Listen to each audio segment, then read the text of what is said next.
Dishwashers wash dishes using hot water, detergent, and spray action. Water jets must be able to reach all items in the dishwasher.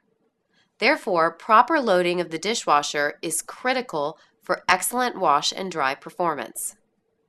GE dishwashers have several different rack designs, but the loading basics are the same for all models. This video will outline several proper loading techniques to help ensure proper wash performance. The upper rack is for glasses, cups, and other smaller items. Always load glasses, cups, and similar items upside down so they face the spray arm.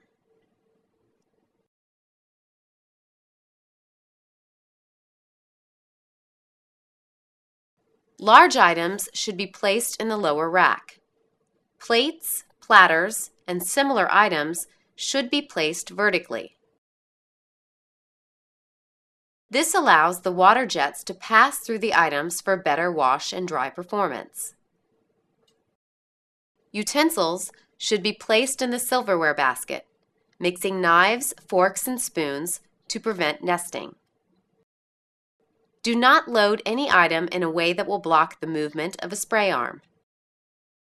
After loading, it is a good idea to spin the spray arm by hand to be sure that they are not hitting any items loaded in the racks. If a spray arm is prevented from turning, poor wash performance will be observed. Some GE models have an extending wash tower in the lower rack.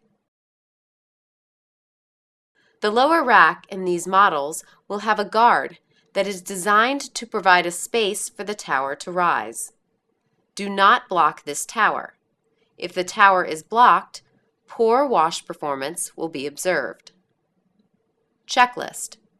1. Load items so they face the spray arms. 2. Place plates vertically. 3. Do not block the spray arms.